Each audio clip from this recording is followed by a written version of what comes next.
আজকেও ঠিক ভোর ভোর উঠে পড়েছিলাম। আর এখন ওয়েদারটা মোটামুটি একটু ভালো রয়েছে, খুব তাড়াতাড়ি এখন রোদ ওঠে না। রোদ তো এখন প্রায় ওঠে না বললেই চলে, সেই কারণে না হাঁটতে গিয়ে কিন্তু এখন আর খুব একটা অসুবিধা হয় না। মানে ফেরার পথে যে রোদ উঠে যেত, ভীষণ কষ্ট হতো, সেটা কিন্তু এখন হয় না। বেশ সুন্দর একটা ওয়েদারের মধ্যে কিন্তু আমি হেঁটে আসি। আর জানো তো, প্রতিদিন সকালবেলায় এই হাঁটার অভ্যেসটাতে না এত একটা ভালো হয়েছে যে কি বলবো, প্রচুর এনার্জি পাই কাজে, ভীষণ এনার্জি পাই। যেদিন হাঁটতে যাই না সেদিন বরঞ্চ আমার কাজে এনার্জি থাকে না, কিন্তু সকাল সকাল উঠে হাঁটতে গেলে প্রচুর এনার্জি থাকে। ব্যথাটাও যেন একটু কম লাগে, পায়ে ব্যথা, কোমরে ব্যথা এইসবগুলো যেন থাকে না বললেই চলে। তো যাই হোক, এসে স্নান সেরে নিয়ে ওদিকে যে অ্যাসিডটা ভিজিয়ে রেখেছিলাম সেটা খেয়ে নিয়ে এবার চলে এসেছি ঘর পরিষ্কার করতে। বড় ঘরটা ঝাড় দেওয়া হয়ে গেছে, বাবান না এখনও ঘুমোচ্ছে, বাবানকে আজকে আর ডাকিনি। ভাবলাম একেবারে এদিকটা ছোটো ঘরটা পরিষ্কার করে নিয়ে তারপর ওই ঘরের বিছানাটা তুলবো, তখন বাবানকে ডাকবো। তো এই ঘরের ড্রেসিং টেবিলটা অনেক দিনই পরিষ্কার পরিচ্ছন্ন করা হয় না, তো ভাবলাম যে এই ঘরটা আজকে একটু পরিষ্কার করি। ড্রেসিং টেবিলটা না বেশ ধুলো পড়েছে, সেই কারণে মুছে নিচ্ছি। আর জানো তো, অতিরিক্ত জিনিস যদি কোথাও থাকে না, রেগুলার মুছতে একটু অসুবিধেই হয়। দেখো ড্রেসিং টেবিলটাতে কত জিনিসপত্র ভর্তি হয়ে রয়েছে। তোমাদের দাদাভাই ভীষণ শৌখিন মানুষ, ভীষণ পারফিউম, বডি স্প্রে এগুলো ভীষণ পছন্দ করে, সেই কারণে নানান রকম পারফিউম থাকে ওর এই ড্রেসিং টেবিলের ওপরে। তো সেইগুলো প্রতিটা দিন না সরিয়ে নড়িয়ে মোছা সম্ভব হয়ে ওঠে না, সেই কারণে এখন আর প্রতিদিন মোছা হয় না। তবে করতাম, একটা সময় করতাম যখন ওই দিকের সংসারের কাজটা আমার একটু হালকা থাকতো, কিন্তু এখন তো তোমরা দেখোই যে পুরো সংসারের দায়িত্ব এখন আমার উপরে, সেই কারণে সব দিকটা সামলাতে গিয়ে না আবার সব দিকটা সামলানোও হয় না। এই সব জিনিসগুলোতে কেমন যেন একটু ধুলো পড়ে যায়, তো সেই রকম আর কি হয়েছে। তো এই অনেক দিন এগুলো পরিষ্কার করা হয় না, তো ভাবলাম আজকে সকাল সকাল বরঞ্চ এগুলোই একটু পরিষ্কার পরিচ্ছন্ন করে নিই।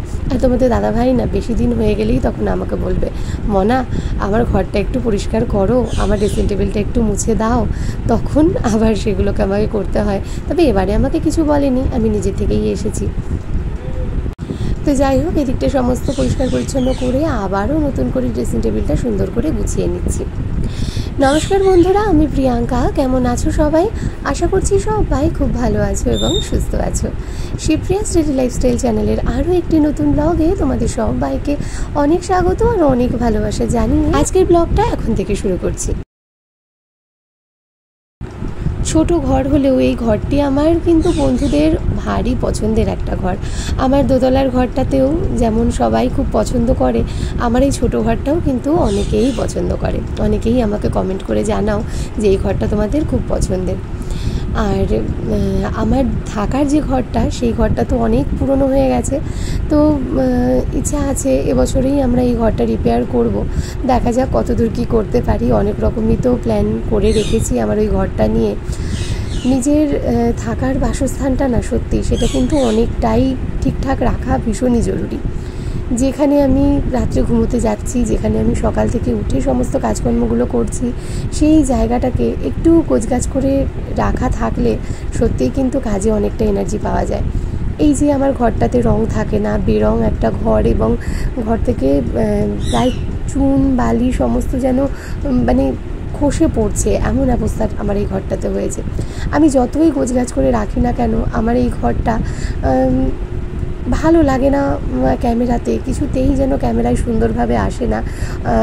আর কি বলো তো, সবসময় তো আর ওপরে গিয়ে ভিডিও করা সম্ভব নয়। ওপরে তো আমি যাই না বললেই চলে, তো সবসময় তো আর ওপরে যাচ্ছি না, ওপরে থাকছি না। আর সবসময় তো এই ঘরটাতেই থাকছি, এই ঘরটাই আমার ক্যামেরাবন্দি বেশিরভাগ সময়ই হয়। কিন্তু আমি জানি যে খুব একটা দেখতে ভালো লাগে না, তো আশায় আছি, ইচ্ছে আছে খুব তাড়াতাড়ি আমার এই ঘরটা আমি ঠিক করে নেব। আমাকে অনেকেই বলেছো যে, কিছুদিন আগেই একটা কমেন্ট এসেছিলো যে ঘরটা একটু হোয়াইট ওয়াশ করে নাও, রান্নার জায়গাটা দেখতে খুবই বাজে লাগে। আমি জানি গো, যেমন তোমরা দেখতে পাও যে খুবই বাজে লাগে, আমিও দেখতে পাই যে আমার ঘরটা খুবই বাজে লাগে। কিন্তু সব কিছু জানো তো সময়ের ওপরে ছেড়ে দেওয়া উচিত, অপেক্ষা করা উচিত। আর অপেক্ষার ফল কিন্তু সব সময় মিষ্টি হয়। হুটপাট আমি যদি একটা কাজ করি কোনো রকম প্ল্যানিং প্লটিং ছাড়াই, সেটা কিন্তু ঠিক হয় না। তাই সব কিছু একটা বড় কিছু করার আগে একটু যদি পয়সা করি গুছিয়ে নিয়ে তারপর একটু প্ল্যানিং করে নিয়ে কাজকর্ম করা যায়, তাহলে সেটা কিন্তু অনেক সুন্দর হয়। আমার তো সেটাই মনে হয়। তোমাদের মতামতটাও জানিও। আর এই যে এবার চলে এসেছি কি রান্না বান্না করব। সকালে তো রুটি করব, তার সাথে ওই একটু আলু ভাজা করব পেঁয়াজ দিয়ে। আর ওদিকে বাবার যেহেতু শরীরটা ভালো না, তাই মা বললো আজকে রুটি করতে হবে না, বাবাও চিড়ে খাবে, মাও চিড়ে খাবে। তো প্রায় দিনই না চিড়ে খাচ্ছে ওরা। আমি তো করতে চাই, কিন্তু যেহেতু ওদের হয়তো রুটি খেতে ভালো লাগছে না, আর তোমরা তো জানো ওনারা ভাতও সকালে খেতে চায় না, সেই কারণে কিন্তু ওনারা যেটা খেতে চান আমি সেটাই দিই। কোনো সময় ছাতু মুড়ি, কোনো সময় চিড়ে মুড়ি, আম, এই সমস্তটাই ওনারা খান। আর ওদিকতে ওই পেঁয়াজের ঝুড়িটা দেখলাম খুবই নোংরা হয়েছে, তাই সুন্দর করে আবার একটু গুছিয়ে নিলাম। এদিকে আটাটাও মেখে রেডি করে রেখে দিয়েছি। তার ফাঁকে আরও একটি কাজ করেছি। সকাল সকালই আজকে না বিছানার চাদর, বাবানের স্কুলের শার্ট সমস্ত একদম ভিজিয়ে রেখেছিলাম। তো অনেকক্ষণ বেশ ভিজে গেছে। আর এদিকে আমি আলুটা কুটে আটাটা মেখে রেখে কাচাকুচিটা সেরে নিয়েছি। শুধু তো আলু ভাজবো আর রুটি করবো, তাড়াতাড়ি হয়েও যাবে। তো তোমাদের দাদাভাই এদিকে এসে স্নান করতে করতে মোটামুটি আমার ওদিকে টিফিনটাও হয়ে যাবে। আর এই যে কাচাটা কেন করলাম জানো, সকালে উঠেই দেখেছি আজকে ওয়েদারটা বেশ ভালো, বেশ রোদ রয়েছে, সেই কারণে ভাবলাম আজকে আর দেরি করা যাবে না। এমন ওয়েদার কিন্তু আগামীকাল নাও পেতে পারি, সেই কারণে আজকে তাড়াতাড়ি কাচাকুচিগুলো করে নিলাম। আর আজকে তো রবিবার, বাবানের আজকে সকালেও পড়া ছিল না, আর দুপুরেও স্কুল নেই। বাবানের আবার রাত্রিবেলায় 7:30 থেকে পড়া রয়েছে।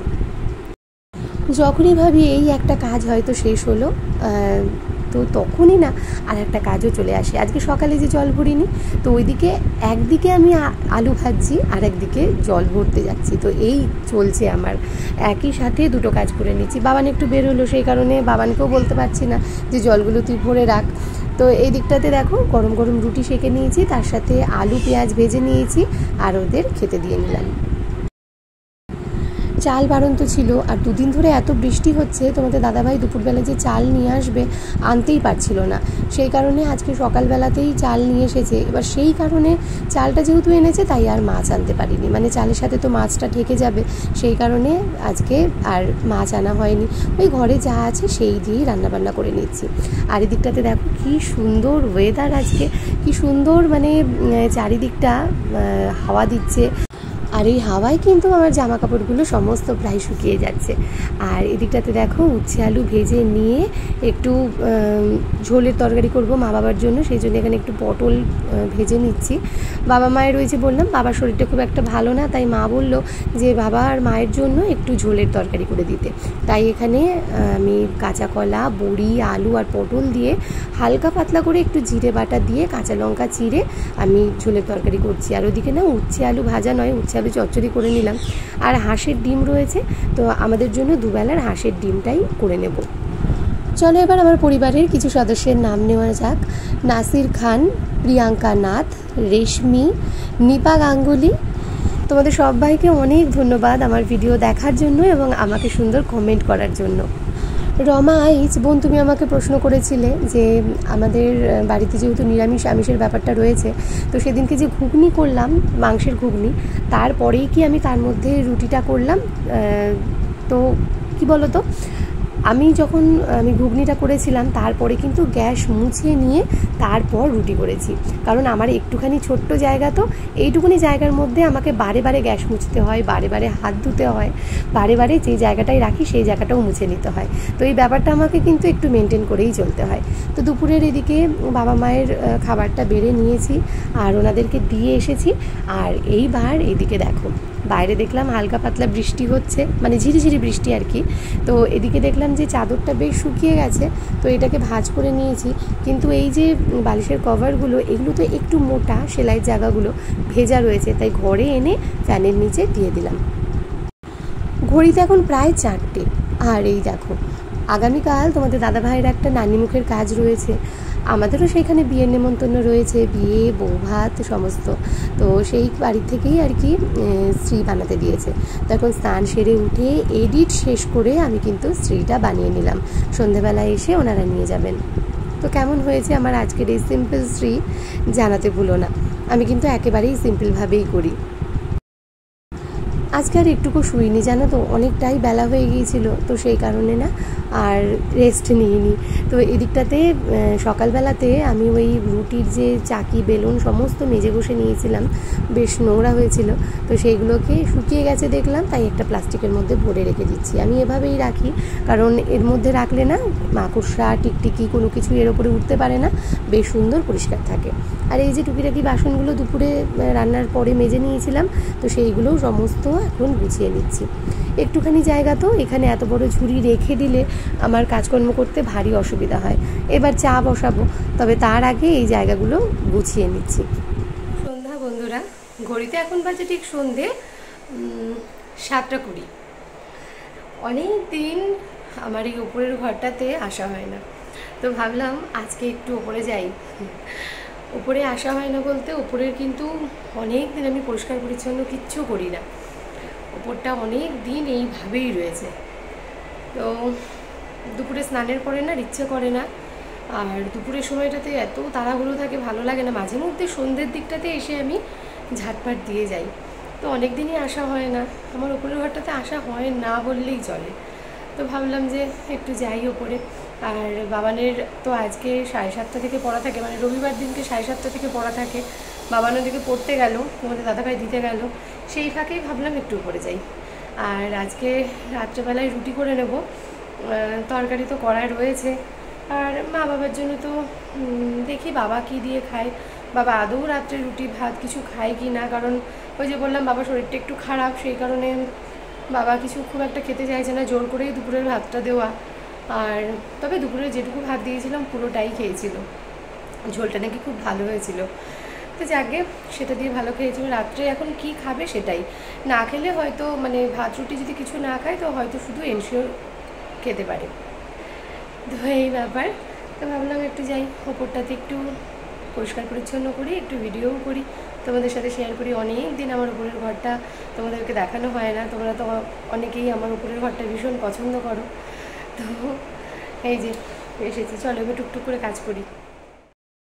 মন থাক হারালে মাঝে মাঝে ছুঁতে আসা, জানি হাত বাড়ালে ধরা দেবে ভালোবাসা। তুমি পথে চেনো, পাশে আছি জেনো, আমাকেও সঙ্গে নিলে থেকে যাব তোমায় আমার মিলে, থেকে যাব তোমায় আমার মিলে।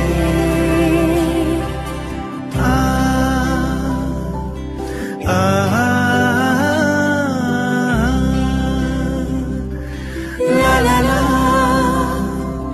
la la la la la la,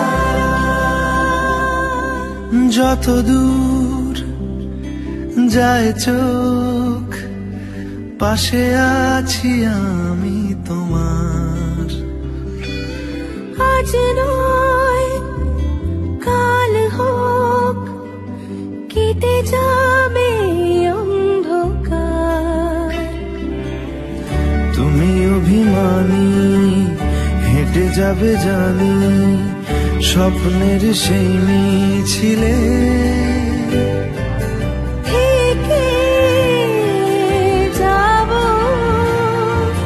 তোমায় আমার মিলে,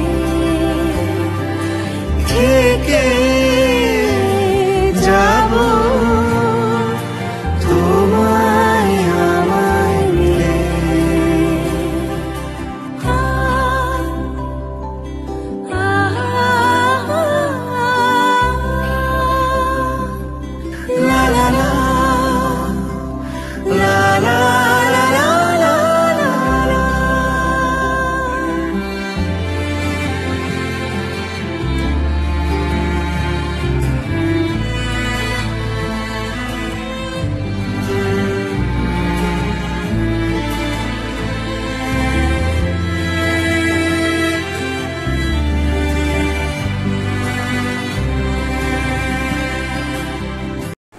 তো উপর থেকে চলে এসেছি আমি অনেকক্ষণ, আর আটাটা এসে মাখতে হয়নি কারণ আটাটা তো আগেই মেখে রাখাই ছিল। তো যাই হোক, এখন গরম গরম রুটি সেঁকে নিচ্ছি, কারণ ঘড়িতে এখন বাজে ঠিক রাত 9:30, আর বাবান পড়া থেকে চলেও এসেছে। আজকে একটু তাড়াতাড়ি ওকে ওর ম্যাডাম ছেড়ে দিয়েছে, তো সেই কারণে ভাবলাম রুটি সেঁকে নিই, সবাই একসাথে খেয়ে নেব। তো ওদিকে ডিমের তরকারিটাও গরম করবো, আর ওদিকে মা বললো রাত্রেবেলায় দুধ দিয়ে রুটি খাবে, মা যেমনটা খায়, আর বাবা রাত্রেবেলায় রুটি খাবে না, বাবা আজকে নাকি রাত্রে চিড়ে গরম জলে ধুয়ে খাবে। তো চলো তো যাই হোক, চলো আজকের ব্লগটা এইখানেই শেষ করছি। কেমন লাগলো আজকে আমার এই ছোট্ট ব্লগটা জানাতে ভুলো না। সবাই ভালো থেকো, সুস্থ থেকো, অলওয়েজ হ্যাপি থেকো। আমায় মনে রেখো, আমার ভিডিওর অপেক্ষায় থেকো। টাটা।